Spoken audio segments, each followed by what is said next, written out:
আজকে জাকির নায়েক নিয়ে সারা পৃথিবী তোলপাড়।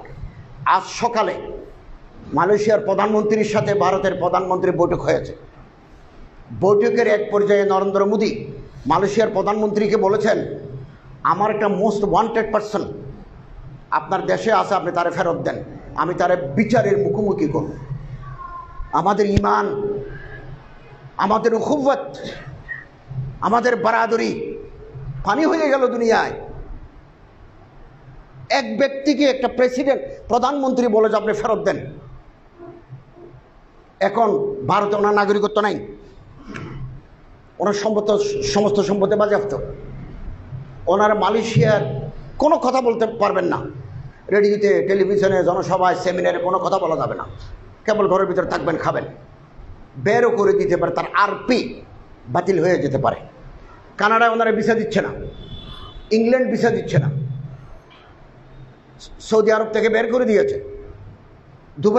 দুবাইতে ওনার পিস টিভির স্টুডিও আছে, দুবাইতে ওনার স্থাপনা আছে, ওখান থেকে ওনারা বের করে দিয়েছে। কি কারণটা কি?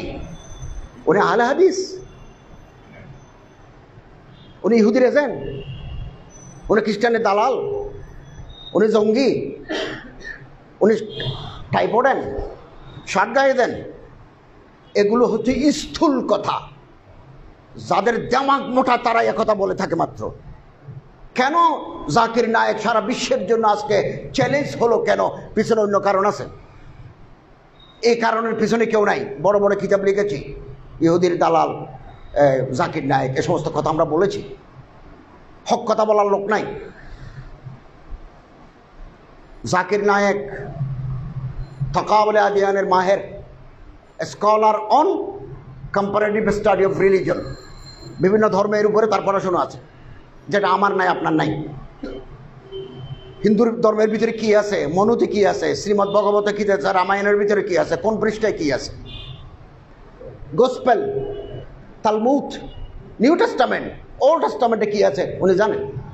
কোরআন শরীফের উপরে ওনার একটা অবুর আছে, আহাদিসে নববিয়ার ভিতরে ওনার একটা দখল আছে। উনি যদিও বা বাকায়দা আলেম নন, মাদ্রাসায় পড়ে কোনো সনদ আফতা নন, কিন্তু পড়াশুনো আছে। কিন্তু উনি ফকি নন, মুফতি নন, উনি ডাক্তার, ইংরেজি শিক্ষিত লোক, কিন্তু এই ফিল্ডে উনি মেহনত করেছেন। উনি যখন বক্তৃতা দেন ইসলামের উপরে, গায়রে মুসলিমদের 30টা অভিযোগ আছে, এই অভিযোগে 30টার বেশি নয়, উনি 30টার জবাব আছে ওনার। ফলে উনি যখন কোথাও কোনো বক্তৃতা করেন, কেউ এতারাজগুলো তুলে ধরে তিফলি মক্তবের মধ্যে তিনি জবাব দেন। মক্তবের বাচ্চাদের যেভাবে মানুষ শিখায়, এভাবে তিনি জবাব দেন। এবং তিনি সর্বশেষ ভারতের গভর্নমেন্ট খেপে যাওয়ার কারণ হচ্ছে, এখন তো হিন্দুত্ববাদী সরকার। ভারত এখন নতুন সংবিধানের সংশোধন করে বলা হয়েছে, পৃথিবীর কোনো দেশের কোনো হিন্দু যদি নির্যাতিত হয়, এই নির্যাতনের যদি দলিল থাকে, ভারত তাকে নাগরিকত্ব দেবে। নাগরিক, পৃথিবীর যে কোনো জায়গায় কোনো হিন্দু যদি অত্যাচারিত হয়, এটা যে ডকুমেন্ট থাকে, তাহলে ভারত তাকে নাগরিকত্ব দেবে।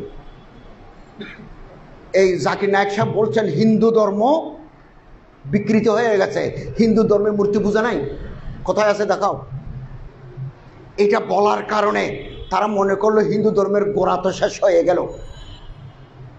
গণেশ না থাকলে, দুর্গা না থাকলে, সরস্বতী না থাকলে, মেনকা না থাকলে, কালী না থাকলে, তা আমাদের আর পূজা কি? তখন মনে করছে মানুষটা পৃথিবীর যেখানে তাকে ধরে আনি তারে জবাই করে দিতে হবে। এই জন্য ফেরত চায়।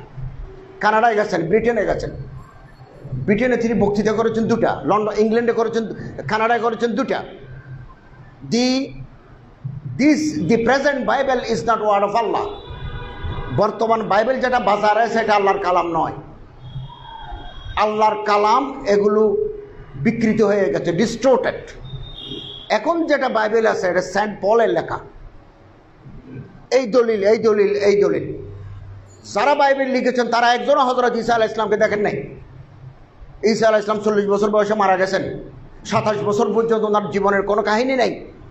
তো ওনার এগুলো লিখলো কে? এই সমস্ত 1 নম্বর দলিল, 2 নম্বর দলিল, 3 নম্বর দলিল, this Bible is the word of Allah, the Quran is permanently word of Allah.